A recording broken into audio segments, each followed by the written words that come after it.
If there's any other team we can cheer for outside the Tar Heels, it's whoever's playing Duke. Because you know why? Duke sucks. You are Locked On Tar Heels, your daily podcast on the UNC Tar Heels. Part of the Locked On Podcast Network, your team every day. Hey there, what's up? It's Thursday, March 7th, 2024.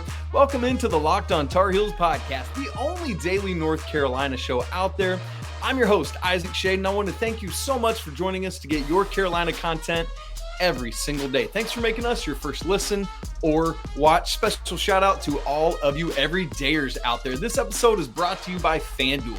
Make every moment more. New customers join today, and you'll get $150 in bonus bets if your first bet of $5 or more wins. Visit FanDuel.com/lockedon to get started. Coming up on the show today, we got an exciting special guest with us, Mr. Andy Bagwell, the co-author of Duke Sucks. Subtitle, a completely even-handed, unbiased investigation into the most evil team on planet Earth. Right? Like, what? The subtitle just makes it awesome, Andy. Way to go. Why not? Andy's the co-author with Reed Tucker. And now, about a little over a year ago, came out part 2, Duke Still Sucks. More completely unbiased thoughts about the most evil team on planet Earth. Andy, it's brilliant, well-titled. Welcome in. It's so good to have you here on the show today. Glad to have you with us. Oh, Isaac, thanks a lot, man. Yeah, they're fun books to write, and I'm glad that everybody has picked up and enjoys them. But yeah, it was like we had been about 10 years since that first one, and we were like, we should probably check it out. Does Duke still suck? Yes, Duke indeed does still suck. So we're just wanted to confirm, just to make sure with that second book. I think every decade check-in, I think, is going to be very appropriate from you guys to keep that rolling. So thank you so much for doing so. So, folks, here's what we're going to do today. Andy and I are going to talk some more about those books and kind of their place in some history in this rivalry here after a little bit. We're also going to talk about the Tar Heels this year and, of course, the big upcoming rivalry game on Saturday inside Cameron Indoor Stadium, or should I say, Hansbrough Indoor Stadium. But first, before we get there, let me remind you that it is Duke Week. Let me timestamp this so you know when Andy and I are recording. Even though the show is airing on Thursday, we're recording Monday night in about 30 minutes after Duke just beat NC State. We don't yet know, Andy and I, who won Carolina Notre Dame, although Andy's going to be in the Dean Dome for that one. And so, Andy, you got to cheer us on to victory on senior night there. So all sorts of content this week to get ready for that regular season finale at Duke. We also today have our standard Thursday show with Coach Rob. Make sure you check that out as well. And then obviously on Friday's show, we will have our full-on preview for the Duke game as well as the weekend whip around, getting you ready for all of this weekend's Carolina action. So, Andy, we want to start with the UNC-Duke rivalry. And I want to first ask, have you had a chance? I actually have not yet had a chance to watch the Rivals Reunited that the ACC Network put out with Coach Roy Williams and Coach K with Wes Durham kind of moderating that conversation. Did you see that yet? I did. It was really, really good. And you do need to check it out, Isaac. It's really good stuff. But I gotta get to it. Well, you're doing a daily show here, dude. Like, how do you get to other things? You're constantly creating awesome content for us. So it's okay. I hope you get to see like your wife and do other things every once in a while. So keep at it. But I'll give you a quick synopsis. Yeah, it's really, really good. So when you can get to it, definitely check it out. Maybe you do actually other things in June or something. I don't know. But I will say this. Like, I was watching it and really enjoying kind of the questions and the banter and stuff. And then I would find myself like laughing at something that Coach K said. And I'm like, wait, whoa. What am I doing? I can't do that. They're humanizing him. Get on to the next question. So yeah, no, it was really good. There was some really cool stuff in there from Roy and just kind of, it is kind of crazy to see them, in that context. And right. And of course, I don't know if you know the kind of the background of this, done in front of the North Carolina Coaches or High School Coaches Association. So that's kind of a cool dynamic too, to see, the high school coaches and in the stands and just them talking about their background. So no, it's really well done, and definitely recommend folks checking it out for sure. That's so great. And Andy, that what you just said is exactly what I've heard from people. It's like almost frustrating because it does humanize Coach K a little bit. But as somebody who just loves basketball and loves college basketball and the history and prestige of it, look, we got to recognize that he is a titan of our sport. And so I'm very pleased that they did this. I do love to see the relationship. I think it's fun. And so really excited to see it. Hopefully can get to it soon. But that brings up, Andy, talking about that, two questions that I have for you and I to kind of dive into here about the nature of the rivalry. First, you know, for so much of our lives, I'm 40 years old. You don't have to disclose your age, but for so much of my life, do what? I'm older. Yeah. So much of our lives, this rivalry has been so fantastic because you get these guys that are in school at Carolina or Duke for 3-4 years, whatever, and you come to know the names and the backstories and these battles that go on year after year after year.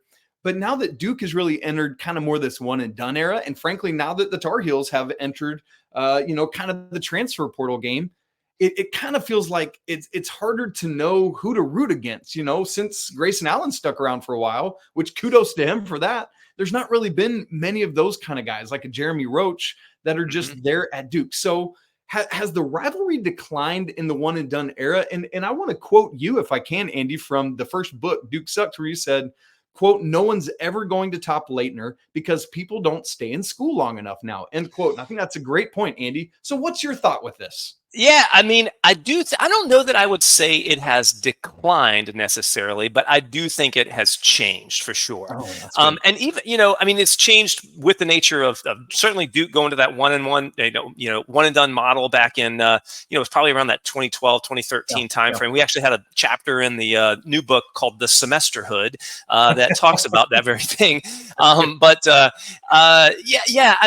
think you're still going to have, even in the era of the transfer portal, of the one and done guys, you're still going to have guys like a Jeremy Roach that's going to stick around. So you're going to have some of that through line to have guys that you kind of get to know and hate or know and love on the Carolina side. And also, quite frankly, Isaac, the kind of guys that Duke goes after and brings in, even if they're there for a year, that hate burns bright, right? So, I mean, Kyle Filipowski is this is his second year. He's probably gone after this year. He's moving up the list, buddy, right? He's a guy that is like Leitner's talent with Bobby Hurley's whininess mixed in there. So honestly, that's seriously, so well said. Yes.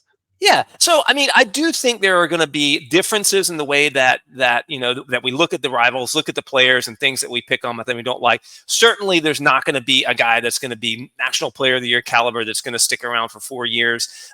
You're going to have these kind of fits and starts of guys that come in. But, one thing quick, just looking at who they're bringing in, I don't know how much you follow recruiting, but the guy that they're coming in next year with, this Cooper Flagg. Do you know who this dude is? Isaac, very much so. He was created in a lab made for making Duke players. I swear to you, the dude is like, he couldn't be more of a Dookie. He was born a Dookie. So I think that they're always going to attract those types of guys, even under Shire, and that will be that thing that still keeps the spark alive in the rivalry. At least, honestly, I hope so. I don't want to see it decline or go away. Man, I love this idea of Cooper Flagg as like a Duke Frankenstein monster. Like, it's so good. He totally is. It's so good. It was like they just brought up. Go ahead. Go ahead. I was going to say, it's like they made a bunch of Plumlees, and then they were like, how can we upgrade beyond a Plumlee? We'll make a Cooper Flagg. So anyway, that's my last bit on that. But no, go ahead. What were you going to say, Isaac? I was just going to say, you kind of segued nicely to the second thing I wanted to say about the rivalry. Part two, has the rivalry changed in a post-Roy, post-K era now that we have Hubert Davis? And dare I say, you talked about Coach K kind of being humanized a little bit in the Rivals Reunited thing. Coach Shire, I don't feel like, obviously he's a Dookie, so it's like, come on, bro, whatever. But I don't feel like he's as like anathema as Coach K was. But still, it's like, what do we make of the coaching side of the rivalry now? I mean, it's definitely different. I don't think there's any doubt about it. And you can, a lot of people say, well, the page at least turned, if not a new chapter, if not a new book, after the Final Four game with Coach K's swan song. But and the funny thing is, Isaac, like when that whole thing went down, and I was like, all right, who do I want to be the next coach? It's got to be somebody really hateable. I was really pulling hard for Wojo because I can't stand that dude. But Shire, I mean, first of all, give him time. He is a Dookie. He may just grow into the role of being a jerk. But it is kind of hard to hate him right now. And Hubert Davis is like one of the nicest guys that you would ever meet in your life. So I don't know what the Dookies could have against him. But it's definitely different. I do think that over time, as these guys, continue to play each other, things happen, just stuff goes on between them, that you'll see some of that. But it's never going to be the same. I don't even know if guys will stay at a school for 40 years anymore. But I have a sneaking suspicion that, some of the things that haven't changed is you kind of institutionally, Isaac. So if you think about Duke is the private school, the kind of the northern interlopers, all these guys come down, they want to be the Ivy League school. And Carolina is, the state school of North Carolina, the oldest state school in the country, and attracts a very different type of student than Duke does. And so some of those institutional things are never going to change. And so you're always going to have that conflict that's naturally, there. And the location, we can't forget that, being 8-10 miles apart, you bump into Duke fans, you work with Duke fans, so it is always going to be, there's always going to be a lot of it there. And as quite frankly, as long as the two schools and the two programs are still good, the rivalry is going to permeate. It just will. It just might have different flavors over the years. All right. So here's a question for both of us to answer about the rivalry that might feel like throwing up in our mouths a little bit, but I think it is a funny exercise for us to engage in. Here we go. Okay. All right. If we had to have a former Blue Devil, or if I say former, past or present, flip allegiances and have committed to North Carolina and be a Tar Heel, who would it be? And in this world, they were never a Dookie. They never went to Duke. And so we would never know any different. So it'd be like, oh man, that's awesome that they're a Tar Heel. Who would that be? Let's each pick one. Andy, I'll let you go first. Okay. So it's good you said that, because not in the transfer portal, not a transfer type of guy, but a guy who was always. No, that will never happen. Yeah. I mean, there are some candidates for me. But it's funny, the one that jumps out to me, and it's kind of funny, and I've thought this for years, but it's kind of funny now with some of the things he's said in the past year or so, is Jay Williams. And he's annoying. He's really annoying. And he's kind of said, I would have gone there, or I would go play for Hubert Davis now. But dude, when he played at Duke, he was unstoppable. Unreal. He was unstoppable. And he was kind of like in this Raymond Felton mode, and those great Carolina point guards. And so it pains me a little bit to say it, like you said, throw up in their mouth just a wee bit.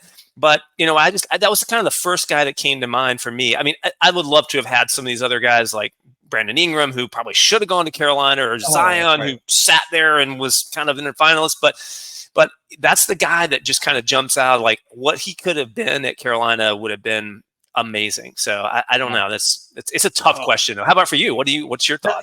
That's a good one. First off, let me say about Jay Will, I knew he was one of our guys when he was telling Coach K to call that timeout. That's right. See? He should have been. Here all along. Right. No, for me, I will. This is not my choice, but I will say I grew up really liking Cherokee Parks. Actually, I just thought he was okay. Well, but that's a good one. That's a good one, though. Yeah, right.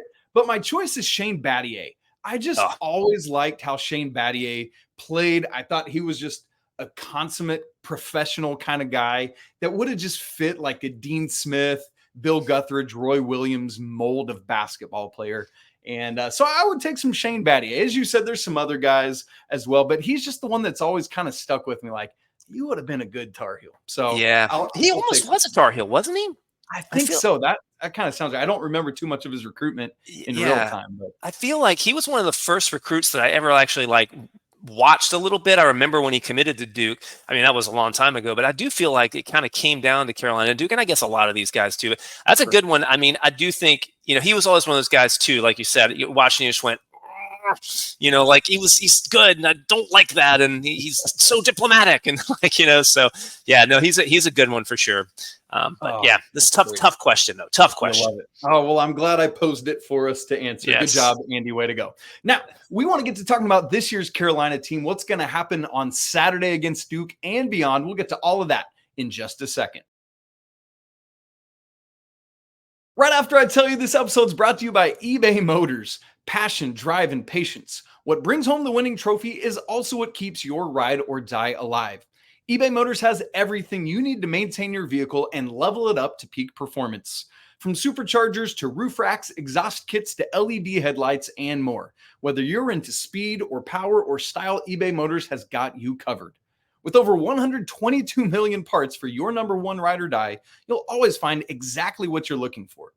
And with eBay Guaranteed Fit, your part is guaranteed to fit your ride every time or your money back. Because with eBay Motors, you're burning rubber, not cash. With all the parts you need at the prices you want, it's easy to turn your car into the MVP and bring home that win. So keep your ride or die alive at ebaymotors.com. Eligible items only. Exclusions apply. eBay Guaranteed Fit only available to U.S. customers. All right, Isaac Schade here, joined by Andy Bagwell, the co-author of Duke Sucks and Duke Still Sucks. It's so good to be together talking today. We've been talking the Carolina-Duke rivalry. Now we want to go into this specific season, the Carolina team. And Andy, let me just let you go on this for a minute if you want to, but what a special, unbelievable season RJ Davis is in the midst of. It's kind of crazy, isn't it? I mean, like, I knew he was going to be a good player. You could see it, him kind of grow over the years. But you think about this, like, Isaac, if there's no Zach Edey this year, we're potentially talking about RJ having his jersey retired. Like, that's right. That's crazy. That's all-timer, So, I mean, and it's kind of wild, too, when you think about him having this incredible year, clearly going to be the ACC Player of the Year. And then you have former teammate Caleb Love out in Arizona just tearing it up. And so it's Pac-12 Player of the Year. He'll be the Pac-12 Player of the Year. They could potentially both be first-team All-Americans, and it's which is crazy to think about. But sometimes you just look at that and you go, you know what? Sometimes it's just fit, right? And you got to have, you got to have guys in different places to really make things work. So, but RJ's been amazing. I mean, he's just an all-timer, and I just have so much fun watching him play. Like, when he's on, it's just incredible to see. He can score at all three levels. He's got that floater. He's added so many things to his game, and the dude's expression never changed. He's just cold as ice. And I got to give him props too. His defense has really gotten better, even in year, kind of staying in front of the guys. And so, man, it's just a joy to watch. And I hope that all Tar Heel fans are just kind of able to sit back every once in a while and just enjoy, what we've got when you have an incredible season like this. And how often is it that your superstar is the guy that's also willing to get on the floor? And when he's not, when his shot's off a little bit, he's doing all these other things, like 5 assists and just 1 turnover on Saturday against NC State. Like, it's just so good. He's in the upper edge, like 10th in all-time scoring right now, has a shot. I detailed this on Monday's show this week, has a shot at getting all the way up to 4th or 5th, depending on how far Carolina goes this season. Is going to break the all-time single-season three-point record for Carolina. I mean, it's just nuts. But, Andy, you talked about fit just a second ago and how the pieces fit. And that's kind of what's helping Caleb flourish in the desert, back with Coach Rob, by the way, which is super cool, and RJ here. And that's one of the things I love about this team that Coach Hubert Davis has assembled, because you get the 4 returners back in RJ and Armando, the stalwarts of this team for the last several years, along with Caleb. And then you bring back the sophomores and Seth Trimble and Jalen Washington. But then you get this whole host of transfers coming in. And Harrison and Cormac and Jalen Withers and Paxton Wojcik and and James Okonkwo. And you add to that Elliot Cadeau and Zayden Hyde, the 2 freshmen. And you talked about fit. And Andy, I think that's been such a critical part of this team, is the way all the pieces have complementarily fit well together. Yeah, it is kind of crazy. And I think now people are starting to talk about it a little bit, but I don't think Hubert and staff are getting the credit that they deserve nationally for the way that they put this team together, right?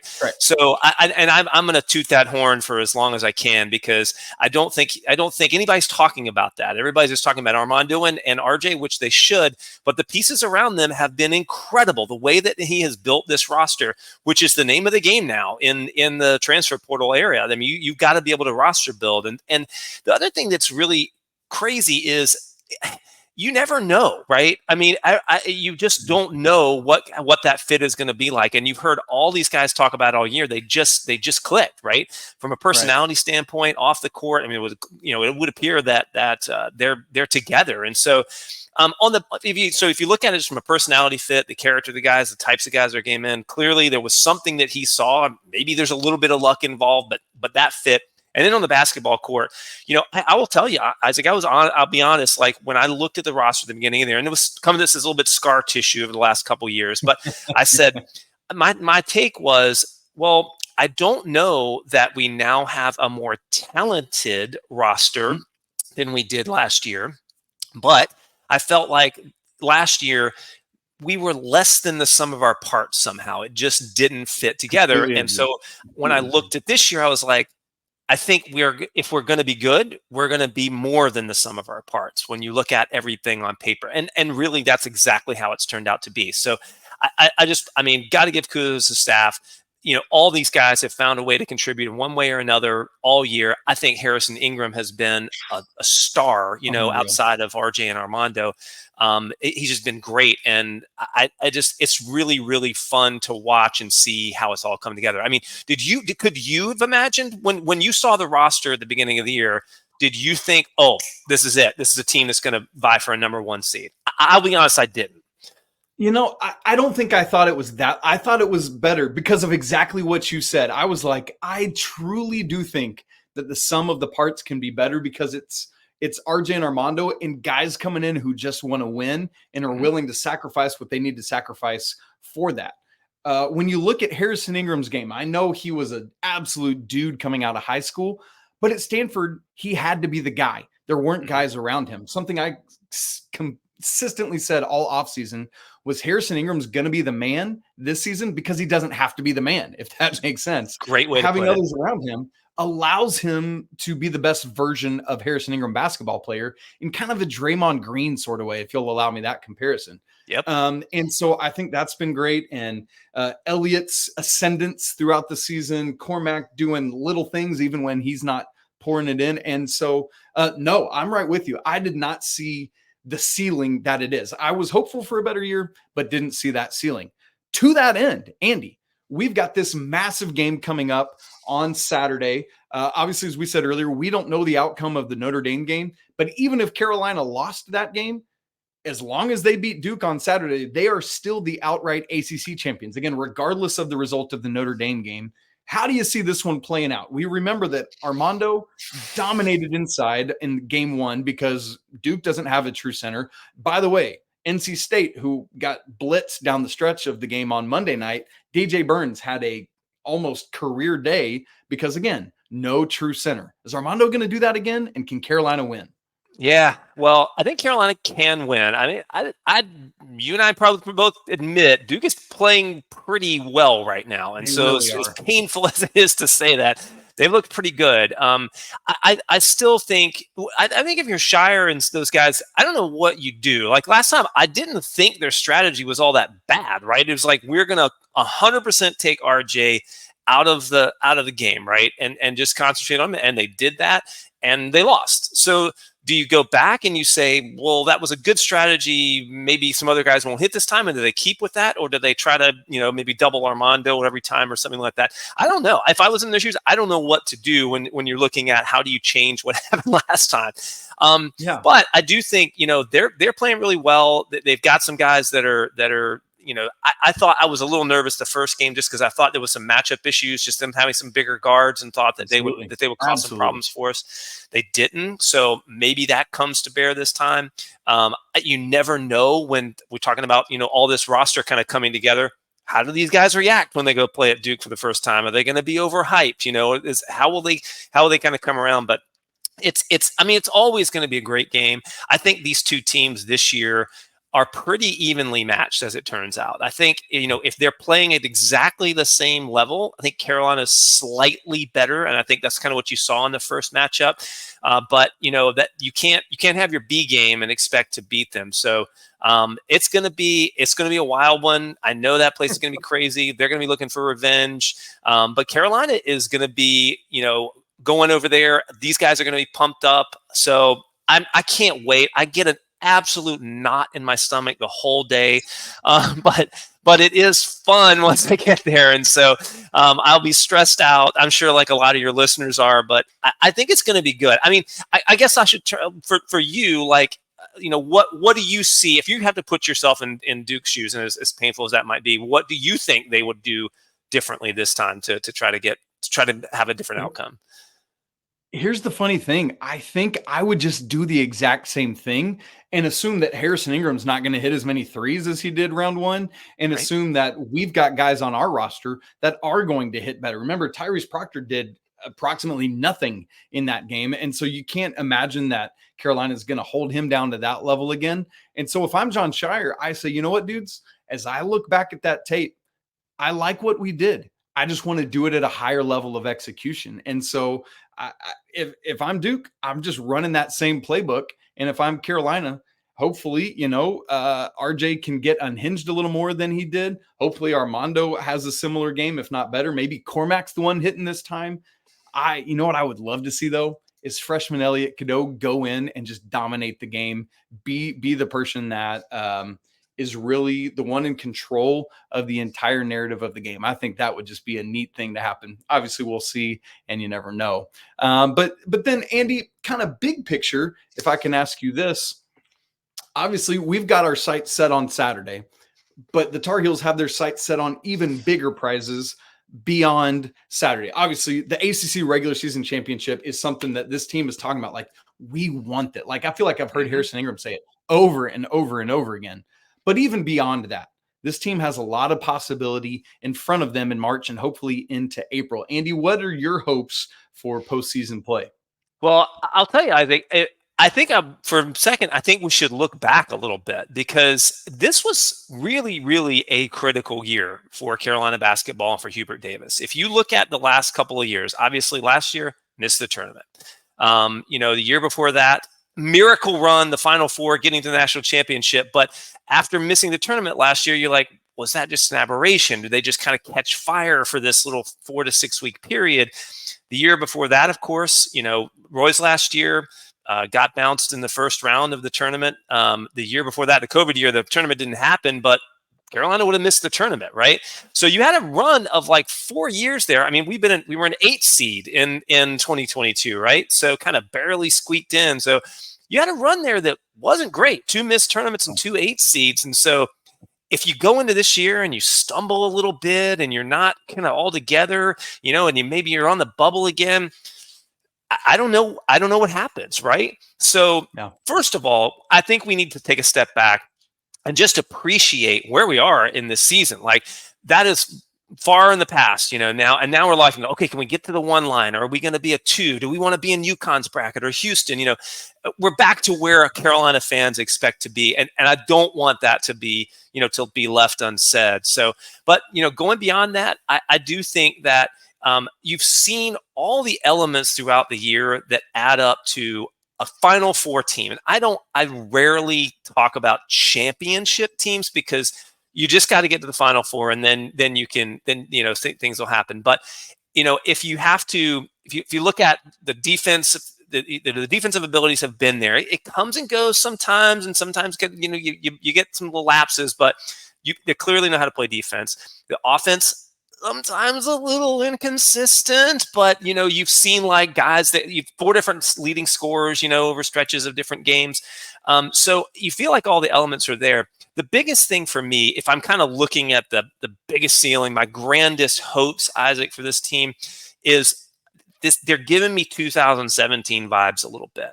There's this toughness, right? And there's this kind of toughness and this want to and this grit with this team. They're not going to overpower you with NBA talent like in 2009 or 2005 or, even way back before that. So it's not those types of teams, but so I have high hopes, and I certainly think they're capable of making a run to the Final Four.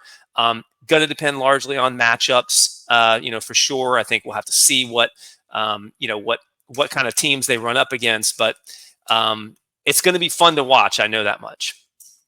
Oh, man, it absolutely will be. But big regular season finale coming up as we get to all of that. Now, we got some books we got to talk about, and it's going to be a lot of fun to do that. We'll talk more with Andy about Duke Sucks coming up in just a second. Right after I tell you, this episode's brought to you by Amazon Fire TV. Fire TV is your destination for sports. From live games to highlights to in-depth analysis, Fire TV offers amazing viewing experiences with smart TVs, as well as the Fire TV stick that you can plug right on into your existing TV that provides access to millions of movies and TV episodes, as well as free and live TV. Whether it's March Madness or the opening weekend for baseball, you're going to want to have a Fire TV. I legitimately, in every TV in my house, have an Amazon Fire Stick because I love the layout and user experience. The remote is handy and even has little buttons that you can go directly to Prime or Disney Plus or Hulu, Netflix, whatever. Fire TV recently created Fire TV channels to deliver a constant supply of the latest videos from your favorite sport brands, all for free. And in fact, that includes all of us here at Locked On and most of the major big pro leagues and college conferences as well. Not to mention great news, entertainment, gaming, travel, cooking videos as well. So check out Fire TV channels on Fire TV and Alexa devices. If you haven't checked it out yet, you should. Trust me on that. To learn more, visit amazon.com/lockedonfiretv. All right, we're joined today by Mr. Andy Bagwell, the co-author of both Duke Sucks and the just about year-old Duke Still Sucks. Now, Andy, my first knowledge of this book is I'm watching these 30 for 30 because I love those. What a great series from ESPN. Mm-hmm. And here's this one that every Tar Heel was excited for. I Hate Christian Laettner. And as they're talking about that, here I start finding out about this book called Duke Sucks and all about Christian Laettner. And so that's my first question is, how did that whole side of things come together where the book came to be part of this 30 for 30 episode? Yeah, it was kind of crazy, Isaac. So the book came out in 2012 and it did surprisingly well. We were really kind of surprised at how it kind of took off. And, I flash forward a couple of years, it was in the fall of 2014 and just got an email. We'd done some radio and stuff, maybe a podcast here or there over the years, but just got an email from this guy and he's like, hey, I'm making a film about Christian Laettner and the Duke rivalry. Would you be interested in, being interviewed? And he didn't say, that was all he said. So it's kind of like, is this just a Duke fan trying to get me in a room and beat the crap out of me? Or is this really something? So we, long story short, we eventually, he wouldn't say over kind of email what it was they were doing. So he's like, give me a call and I'll give you the details. It was all kind of hush hush. I mean, the minute like the words 30 for 30 came out of his mouth, I was like, I'm in. Yeah. Okay. Yeah. Yes. Because I'm like you. I love those movies. Just being a sports fan, just incredible films. The guys are telling incredible stories, and so to be even considered to be a part of it was just like thrill of a lifetime to be able to do that. So yeah, they came to my house and interviewed me for about an hour, and then went away, and I had no idea if I was going to be in the thing or not. And then a couple of months later, I've kind of sheepishly emailed the producers like, hey, did I make the cut? And he's like, oh, you're in there a lot. I'm like, oh God, what? So, and if you've seen the film, obviously, yeah, I did end up there a lot. It was kind of wild the first time that they started playing this trailer, like a promo for it on ESPN, and my voice is in it. And I was like, oh my God, this is real. So it was a really, really cool experience, and continues to be, because, they still play it about this time of year every year, and inevitably someone will have seen it for the first time. And so I always know when it's on, because my Twitter will start blowing up or something like, this guy's a jerk, but someone just Googles my name and stuff. So, but it was really, really cool. Just a great experience, and so thrilled to be part of what an incredible franchise. Well, as you said, there was that first book. It's been over, a decade or so. And now, about a year ago, here comes part 2, essentially. Duke Still Sucks. Andy, what prompted you guys to revisit this idea? Yeah, well, I mean, over the years, we would always joke there was something would happen, and we were like, "Oh, that's going in the sequel." Oh, we're going to put that in the sequel, and we had kind of fits and starts where we would be like, "Oh, why don't we write a couple chapters or something like that?" And then we would do the occasional article for some online blog or something like that. But I think really, I mean, it was the retirement tour of Coach K and that last game in Cameron, the Final Four game, and we were like, I was like, Reed, we have to do this now. These are the gods telling us you shall write this book, like the second commandments.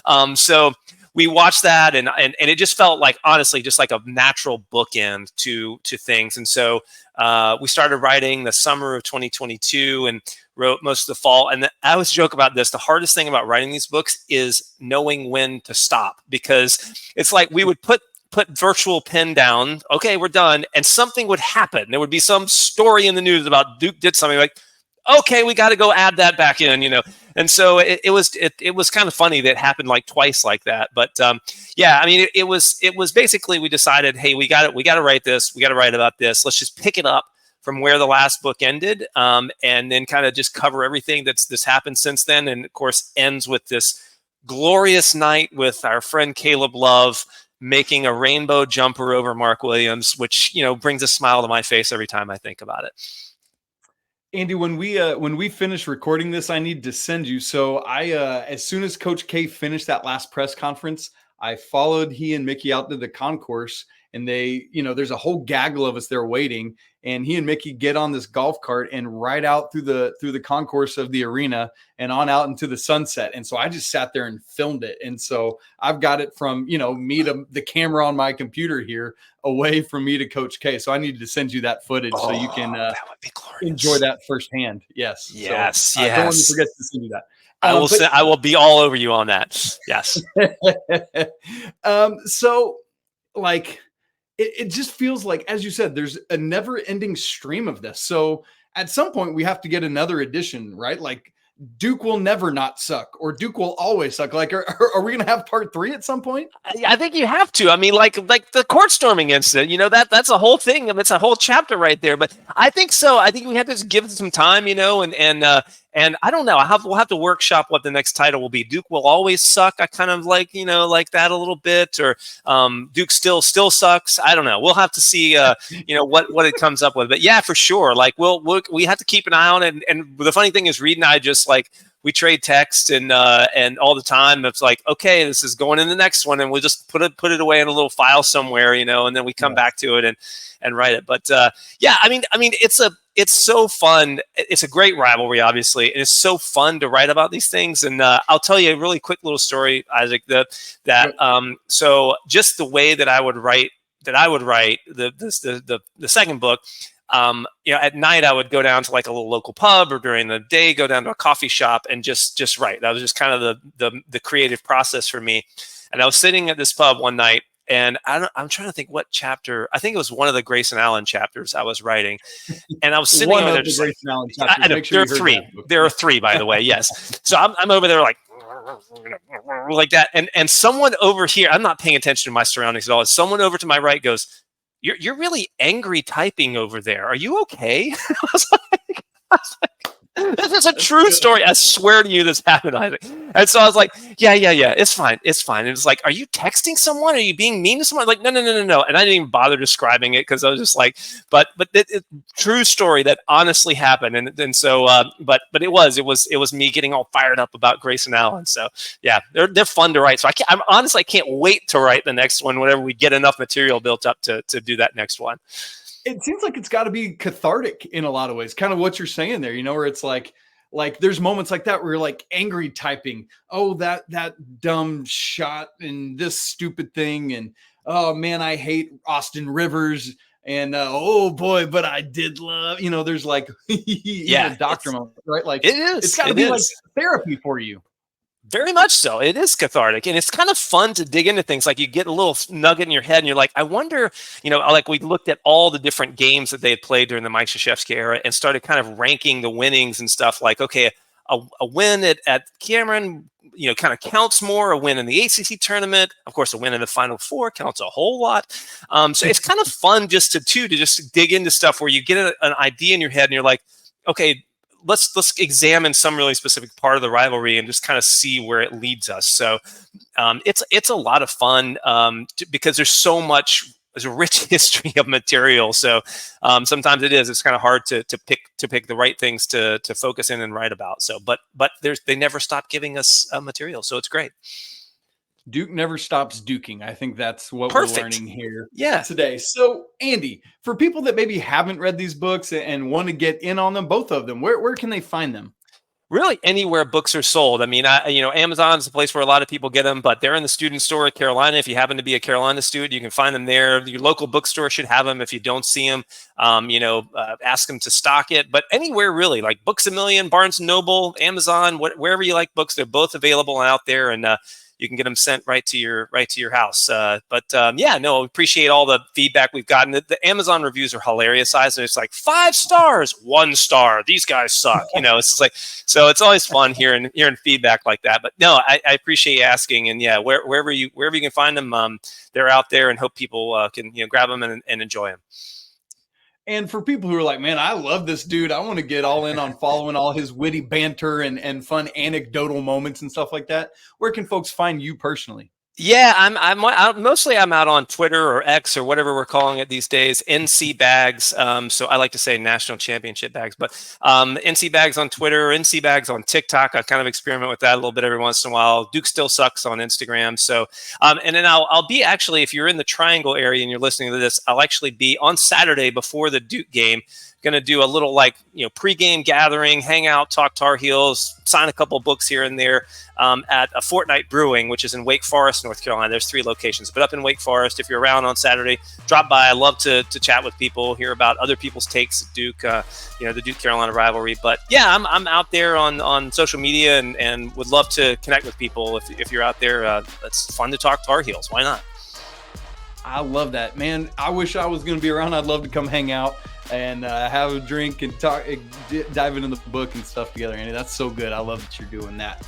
Folks, thanks so much for joining us today. It's been great to be together. If you are new to our show and you're not part of the Locked On Tar Heels Discord community, man, you are missing out. Come join us. The link is in the show notes. It's free to join. You're going to want to be there before Saturday. Don't miss out on that. If you haven't subscribed to the show on video and audio, please go ahead and do that. If you're watching on YouTube, smash the like button so we know that you are here. Want to remind you that it's always a great day to be a Tar Heel. We'll be right back with you tomorrow to get ready for the Duke game on Saturday. But until then, peace.